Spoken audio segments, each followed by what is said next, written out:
Hey everybody, Jake here from Bearded Gear, and I have a interesting unboxing to do. So if you've read the title, looked at the image, you'll know this is an Asher knife. And I have an Asher knife already. This is the Asher Nomad. I've also reviewed I think it's called the Silva, which is the frame lock that I was loaned by Lefty EDC. And this one Asher sent to me originally to review.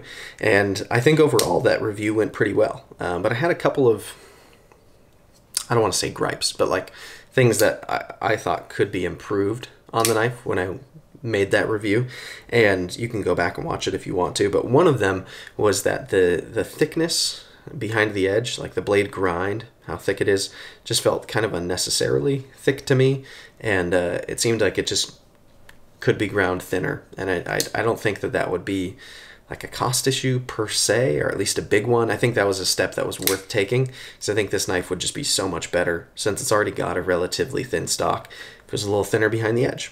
So Justin, who's the guy behind Asher Knives, seems like a really cool dude. I know Kevin from Lefty EDC talks to him a lot, and I talk to Kevin a lot. And yeah, so I haven't really revisited any of his knives since then, but the other day I was talking to Kevin, and Kevin was talking to Justin, and I wasn't aware, but apparently some people did some testing on some of these knives, which are marked as S35VN, and apparently some of them, I don't know if it was all of them or what, but some of them came back as actually being D2.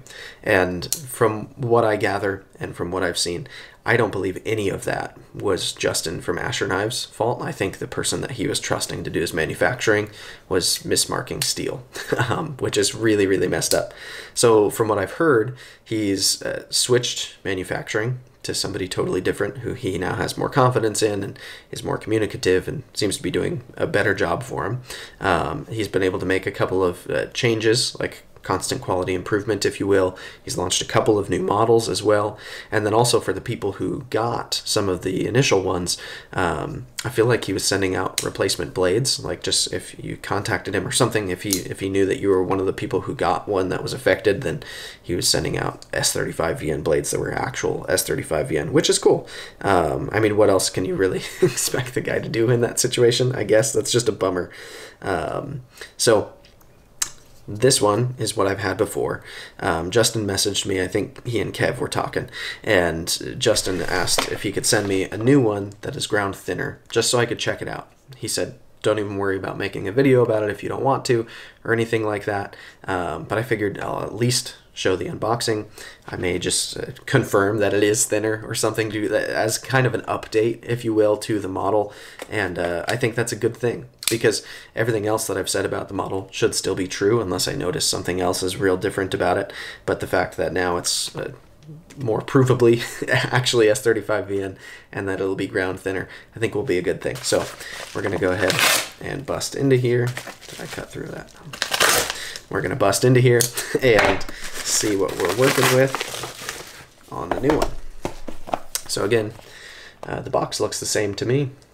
Asher Knives, or Asher Knife Co. Yeah, it's just Asher Knife Co. on all these sides, and then you got a skew back here. Awesome. Yeah, so this is literally the same knife.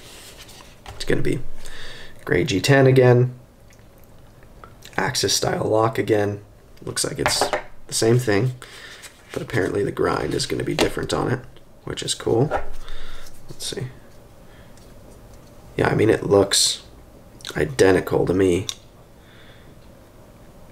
I will say the texture of the G10 is like, it might just be because this one's been in pocket a few times. It feels maybe slightly rougher on the new one.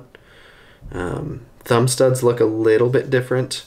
I don't know if you'll be able to pick this up, but on the new one, the actual like apex of it, the crown of it is rounded. On this one, it's not. So thumb stud itself is a little different. Hardware looks the same to me. So yeah, pretty much the same knife, all things considered. It does look like the backspacer, unless my eyes are playing tricks on me, the backspacer might have gotten slightly thinner, maybe because the blade stock got thinner. No, I think I'm crazy. I think they're the same size. Anyway, let's fly this one open and see. Oh, centering is good. Okay. Okay, yeah. So it's a different blade finish too. This one's stone-washed now, but that's definitely thinner. That is absolutely thinner. Let's see. The blade stock itself looks the same to me. If it's different, it's not by much. But yeah, the way this grind is done, it's taken up to the same height.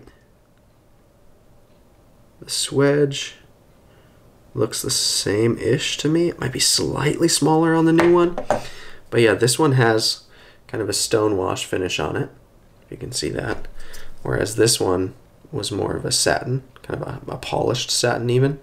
And yeah, this grind, it also looks more even. Like now that I'm looking at these knives side by side and really comparing them, the grind on the old one, the way that the lines kind of move, is, I doubt it's going to be possible to show, but the way that it's kind of radius, it almost looks like, instead of a hollow grind, like a concave grind, like the opposite, or convex would be the opposite, right? Concave is in, convex is out.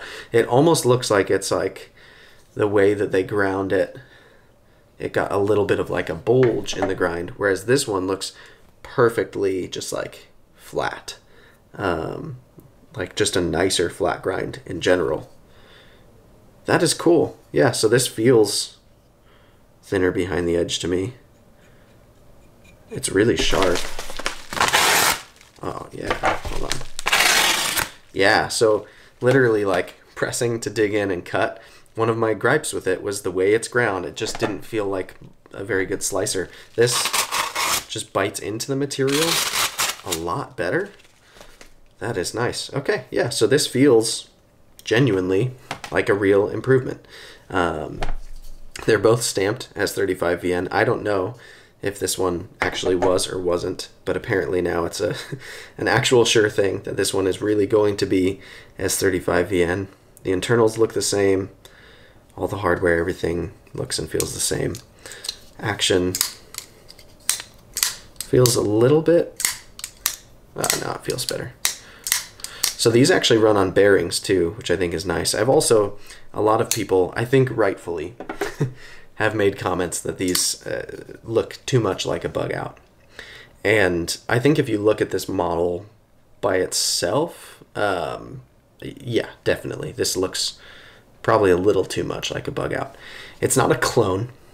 There are quite a few differences, and if you really look at the knife, from the full liners to the G10 backspacer to like the actual like subtle differences in the lines, the way that the blade ultimately has like the length of a swedge and all that, there are differences, but it's very, very similar. But if you look at this next to, I think it's called like the Sentry, it's basically the same model but with like a harpoon blade shape and a swedge in it. That one looks much less like it. These knives came out at the same time, so this is kind of like the simpler version of that one, and I feel like it's a little more complicated than like just calling this a clone of the bug out. I think if I felt like this was a clone, then I wouldn't have reviewed it in the first place. I do think it's good that his designs are looking more unique now, but it's also like the bug out is a really, really simple knife too. It's just a super simple drop point, so when you look at the lines of it, this is also just a really simple knife. But yeah, it does look very similar. So I don't know. I like to see that it's been improved upon, and I like to see that now he's coming out with new models that look very, very unique. And I do think this is interesting, and it's a cool knife. And for the price that he sells these at, it's very fair. To get S35VN, full liners, bearings is another difference. These feel like stronger Omega springs to me in terms of the tension that's on them. It's just, it's a different setup. And yeah, I think they're pretty cool. So anyway, there's the update. This one definitely is thinner behind the edge, has a better blade profile, and they seem to have been kind of stepping things up over there. So I think that's a good thing. It should be applauded that he's taking care of the issues that came up, and also with a brand new knife company, not just a new design, but like a knife company that came out with multiple models pretty quickly.